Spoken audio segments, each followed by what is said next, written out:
یکم محرم الحرام جو ہے یہ حضرت سیدنا عمر فاروق رضی اللہ تعالیٰ عنہ آپ کا یوم شہادت ہے۔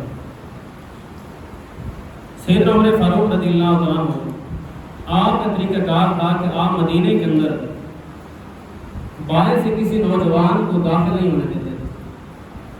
ایک مرتبہ حضرت مغیرہ بن شعبہ رضی اللہ تعالیٰ عنہ آپ نے سیدنا عمر فاروق کو فرمایا کہ میرے پاس ایک غلام ہے جس کے پاس بڑے ہنر ہیں، اور اگر آپ چاہیں تو میں اس کو آپ کے پاس بھیج دیتا ہوں، ہو سکتا ہے کہ آپ کو کچھ فائدہ دے۔ تو آپ نے فرمایا ٹھیک ہے، اس کو بھیج دو۔ یہ آیا اور آ کر کہنے لگا کہ اے عمر، میں حضرت مغیرہ بن شعبہ کا غلام ہوں، انہوں نے مجھے آپ کے پاس بھیجا ہے۔ تو آپ نے فرمایا کہ تو کیا کیا کام کر سکتا ہے؟ اس نے کہا جی میں نجاری بھی کرتا ہوں، آہن گری بھی کرتا ہوں، اور نقاشی کا کام بھی کرتا ہوں۔ لیکن ساتھ کہنے لگا کہ مغیرہ بن شعبہ جو ہے وہ مجھ سے روزانہ کے 2 درہم لیتے ہیں، جو کہ میں ان کا غلام ہوں، جو میں کام کرتا ہوں روزانہ مجھ سے 2 درہم لیتے ہیں۔ تو آپ ان سے کہیں کہ یہ روزانہ کے 2 درہم جو اس میں سے کم کر دیں، میں ہر روز 2 درہم نہیں دے سکتا۔ آپ نے فرمایا تیرے کام کو تو دیکھ کر لگتا ہے کہ 2 درہم کوئی زیادہ نہیں ہے روزانہ کے۔ تو اس نے دل کے اندر بات رکھ لی کہ میں تو آیا تھا کہ عمر سے کہوں گا تو یہ میری سفارش کریں گے، اور یہ جو 2 درہم ہیں یہ زیادہ یہ کام کر کے میری جو ہے روزانہ کو جو میں اس کو پیش کرتا ہوں اس میں سے کم کر دیں گے، لیکن انہوں نے کم نہیں کیا۔ تو دل کے اندر بات رکھ لی۔ تو حضرت عمر رضی اللہ عنہ فرمانے لگے کہ میں نے سنا ہے کہ تو کہتا ہے کہ میں ہوا سے چلنے والی چکیاں بنا سکتا ہوں۔ کہا جی میں بنا سکتا ہوں۔ تو حضرت عمر فرمانے لگے کہ میرے لیے بھی ایک بنا دو۔ اس نے کہا جی میں آپ کے لیے ایک ایسی چکی بناؤں گا کہ مشرق و مغرب کے اندر کسی نے ایسی چکی نہیں بنائی ہوگی۔ اس نے یہ بات کہ چلا گیا۔ عمر فاروق رضی اللہ عنہ فرمانے لگے کہ یہ شخص مجھے قتل کی دھمکی دے کر گیا، یعنی کہ اللہ نے اتنی فہم و فراست عطا فرمائی۔ حضور علیہ السلام نے ارشاد فرمایا اتقوا بفراست المؤمن فإنه ينظر بنور اللہ، مومن کی فراست سے ڈرو، وہ اللہ کے نور سے دیکھتا ہے۔ تو آپ اس کے لب و لہجے سے اندازہ لگا لیے، فرمایا کہ یہ شخص مجھے قتل کی دھمکی دے کے گیا ہے۔ اور ایک دن آپ بیٹھے تھے، آپ نے فرمایا کہ میں نے خواب کے اندر دیکھا ہے کہ ایک لال رنگ کا مرغا مجھے ٹھونگے مار رہا ہے، اور یہ اس بات کی طرف اشارہ ہے کہ میرا وقت آپ کی آ چکا ہے۔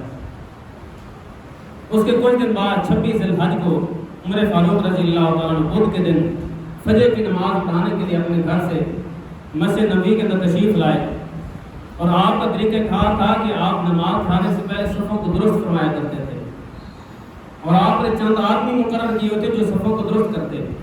جب آپ مصلی پر تشریف لائے دیکھا کہ پہلی صف بالکل سیدھی نہیں، تو آپ نے پہلی صف کو بالکل سیدھا کیا۔ صف کو سیدھا کرنے کے بعد جب نماز پڑھنے کے مصلی پر کھڑے ہوئے اور تکبیر تحریمہ کہی تھی، یہ شخص جو مغیرہ بن شعبہ کا غلام تھا جس کا نام تھا ابو لؤلؤ فیروز، اس نے چادر اوڑھی ہوئی تھی۔ عمر فاروق رضی اللہ عنہ جو ہی تکبیر کہتے ہیں یہ شخص آگے بڑھتا ہے، عمر فاروق رضی اللہ عنہ پر خنجر سے وار کرتا ہے۔ اس نے عمر فاروق رضی اللہ عنہ پر وار کیے، اور یہاں تک کہ پیٹ کے اندر بھی اور آپ کی ناک کے نیچے بھی اس نے خنجر مارے، جس وجہ سے عمر فاروق رضی اللہ عنہ زخمی ہوئے اور نیچے گر پڑے، خون سے لت پت ہو گئے۔ اب یہ عمر فاروق رضی اللہ عنہ پر وار کرنے کے بعد بھاگنے لگا۔ اب جو کہ صحابہ کندھے کے ساتھ کندھا ملا کے کھڑے ہوئے تھے، ابھی جب اس نے بھاگنے کی کوشش کی، صحابہ آگے دیوار کی طرح کھڑے سب بنا کے بھاگنے کی کوشش کرتا ہے لیکن بھاگ نہیں سکتا۔ اس دوران اس نے کئی اور صحابہ کو زخمی کیا، کئی تو اسی وقت جام شہادت نوش کر گئے۔ ایک وہاں پر صحابی کھڑے تھے، انہوں نے جلدی سے چادر اس پر ڈال دی۔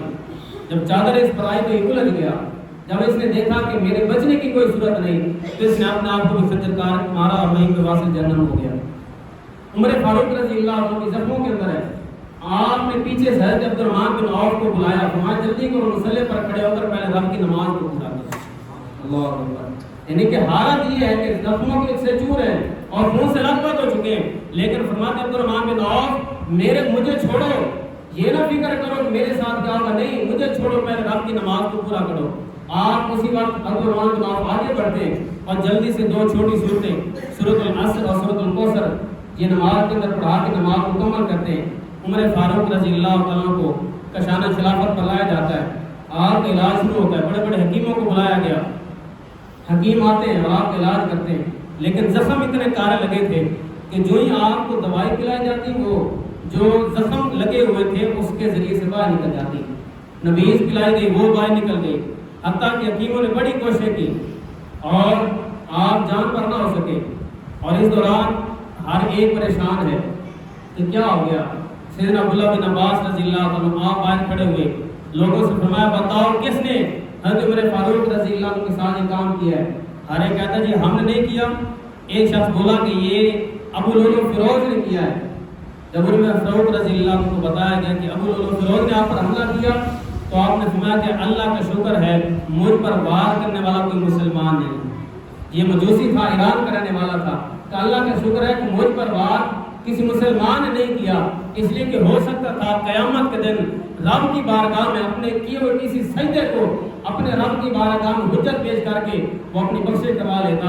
اللہ کا شکر ہے مجھے کسی مسلمان نے نہیں بلکہ کسی مجوسی نے مارا ہے۔ عمر فاروق رضی اللہ عنہ کا علاج جاری ہے، لیکن آپ زخموں کی تاب نہیں لا رہے، لیکن اس دوران بہت سے معاملات طے پائے۔ بعض نے کہا کہ 3 دن، بعض نے کہا کہ 4 دن آپ بستر رحلت پر رہے۔ پھر ایک حکیم دور دراز علاقے کے اندر رہتے تھے، ان کو لے کر آ رہے، راستے کے اندر اس حکیم نے کہا کہ میں آپ مدینے کے اندر نہیں جا سکتا۔ جو صحابہ لے کر آتے تھے کیوں نہیں جا سکتے؟ اس نے کہا کہ عمر فاروق رضی اللہ عنہ جامع شہادت نوش کر چکے۔ تو جو صحابہ صاحب نے کہا کہ آپ کو کیسے معلوم ہوا کہ عمر فاروق رضی اللہ عنہ شہید ہو گئے؟ کہا جب ہم آ رہے ہیں وہ سامنے دیکھو وہ بکری کسی دوسرے کے کھیت میں گئی ہے، جب تک عمر زندہ تھے کسی بکری کی جرات نہیں تھی کسی دوسرے کے کھیت کے اندر چلی جائے، آج یہ بکری کسی دوسرے کے کھیت کے اندر چل رہی ہے، اس سے پتہ چلتا ہے عمر فاروق رضی اللہ عنہ جامع شہادت نوش کر چکے ہیں۔ اللہ اکبر۔ آپ نے کس طریقے سے خلافت کی اور یکم محرم الحرام کو 10.5 سال آپ خلافت پر فائز ہونے کے بعد اس دنیا سے رحلت فرماتے ہیں، آپ کی شہادت ہوتی ہے۔ 26 ذی الحجہ کو آپ کو زخم لگتا ہے اور یکم محرم الحرام آپ جامع شہادت نوش کرتے ہیں۔ اللہ تبارک و تعالیٰ ان کے مزار پر رحمت نزول فرمائے۔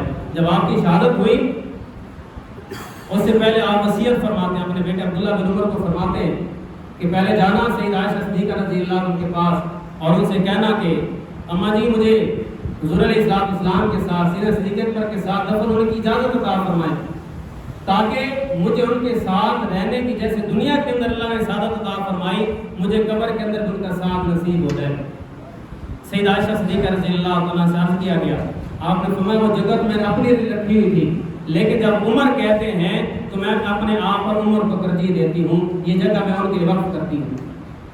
جب آپ نے جامع شہادت نوش کر لیا اور آپ کو دفن کیا گیا حضور علیہ السلام کے ساتھ سینہ صدیقہ کے ساتھ پیروں کے اندر دفن کیا گیا، قربان جائیں ساری زندگی بھی حضور علیہ السلام کے ساتھ رہے اور جب دنیا سے گئے ہیں تو بھی حضور علیہ السلام کے ساتھ ہیں۔ یہ شاہ امید چل مدینے آویخ لے جوڑ مزاراں دا بڑا یار نبی دے یار صاحب پیر سید نصیر الدین شاہ صاحب رحمۃ اللہ علیہ گھوڑا شریف کے تاجدار، آپ فرماتے ہیں نام لیتے ہی ابو بکر عمر کا لب پہ، نام لیتے ہی ابو بکر عمر کا لب پہ، کیوں بگڑتا ہے وہ پہلو میں سلائے ہوئے ہیں، کیوں بگڑتا ہے وہ پہلو میں سلائے ہوئے ہیں۔ تمہارے ابو بکر اور عمر کا نام آئے تیرا چہرہ بگڑ جاتا ہے تو یہ بات نہیں دیکھتا کہ حضور علیہ السلام کو اپنے ساتھ سلایا ہوا ہے۔ اور قربان جائیں آقا کریم علیہ السلام ایک مرتبہ حضرت عبداللہ بن عمر رضی اللہ عنہ فرماتے ہیں کہ حضور علیہ السلام ایک مرتبہ مسجد نبی کے اندر تشریف لاتے ہیں، دائیں طرف صدیق اکبر ہیں اور بائیں طرف عمر فاروق رضی اللہ عنہ۔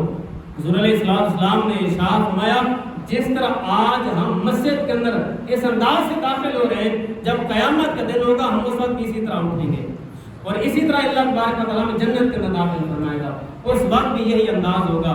آقا کریم علیہ السلام ان کے ساتھ انتہائی محبت فرماتے ہیں اور دعا کرتے ہیں اللہم اید الاسلام بعمر بن الخطاب، اے اللہ عمر بن خطاب کے ذریعے اسلام کو تقویت عطا فرما۔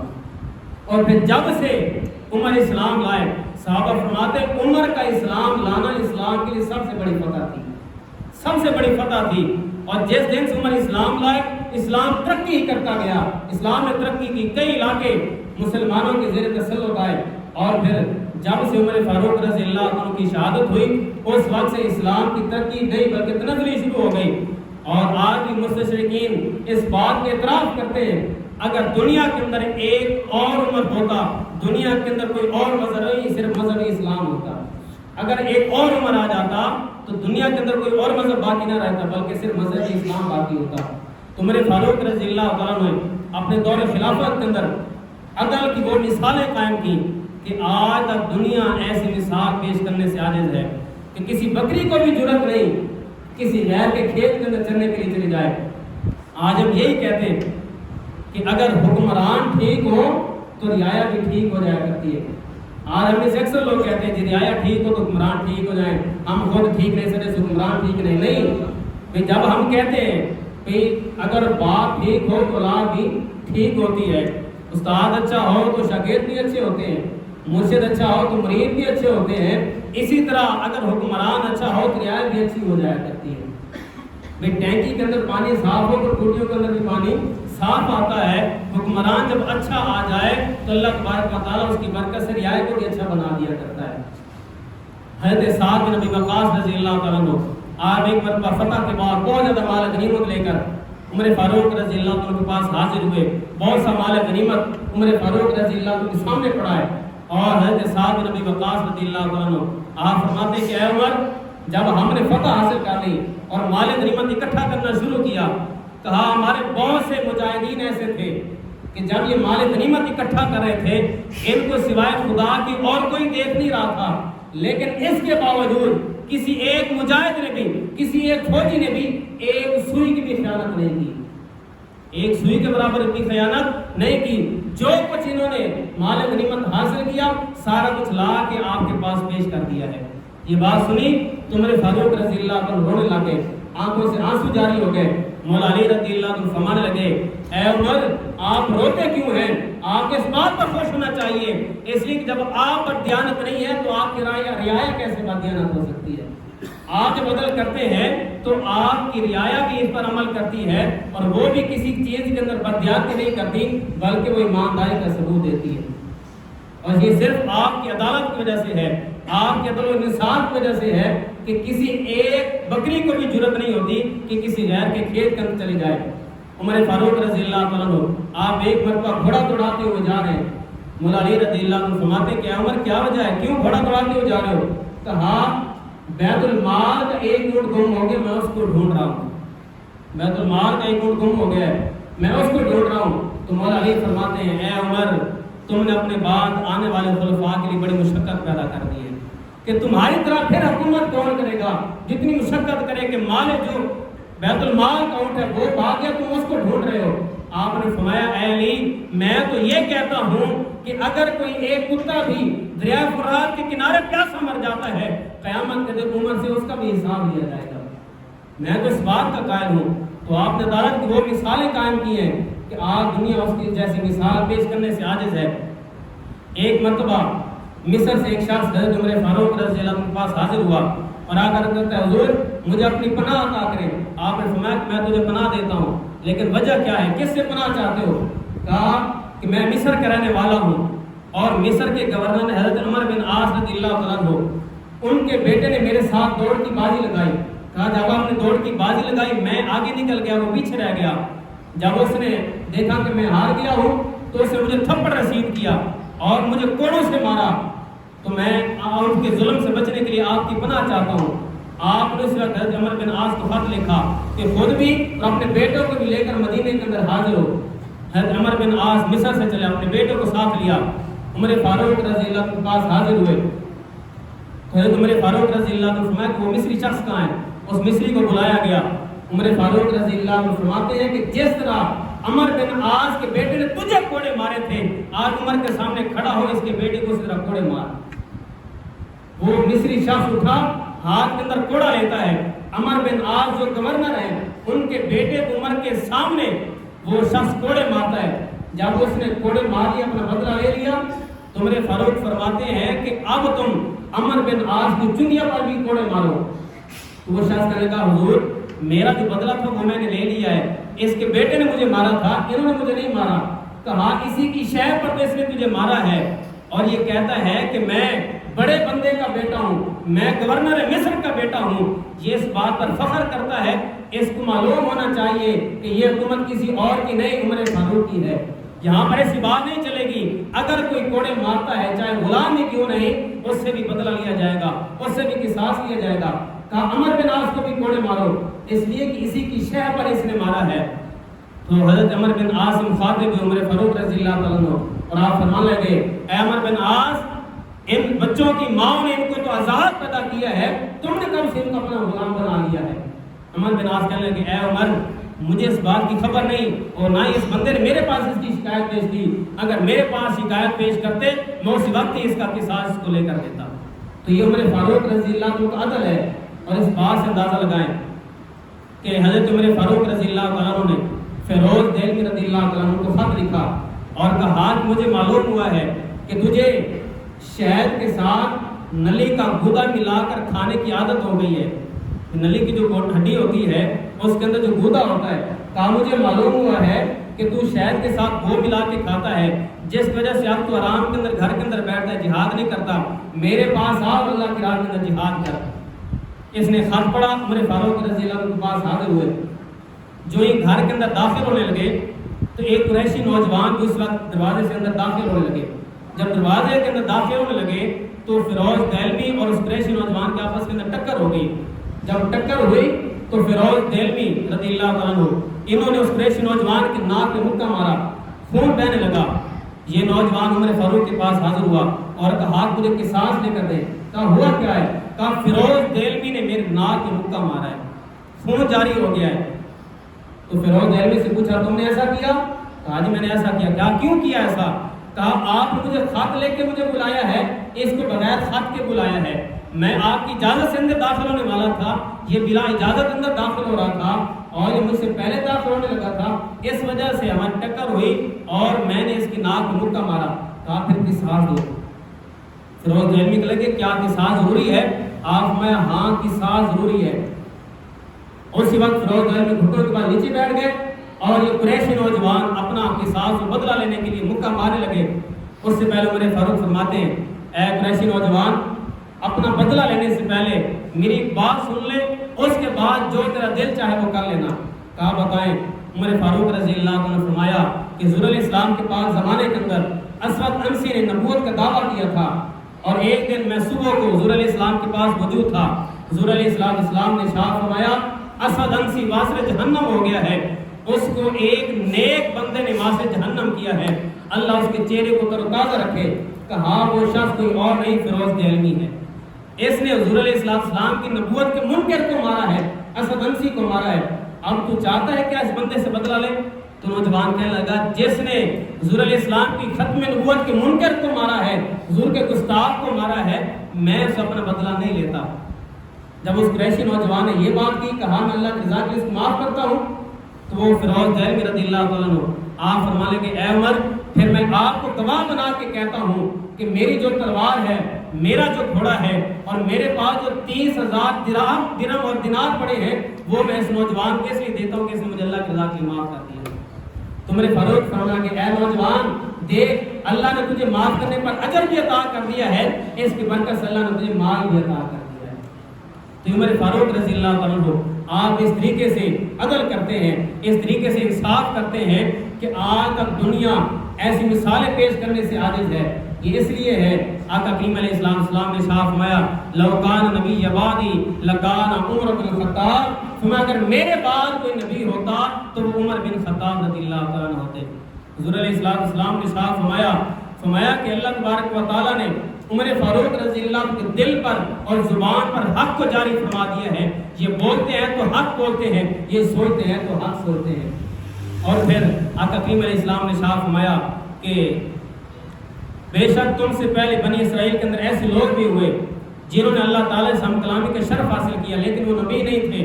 اور فرمایا کہ ہر امت کے اندر پہلے محدث ہوا کرتے تھے.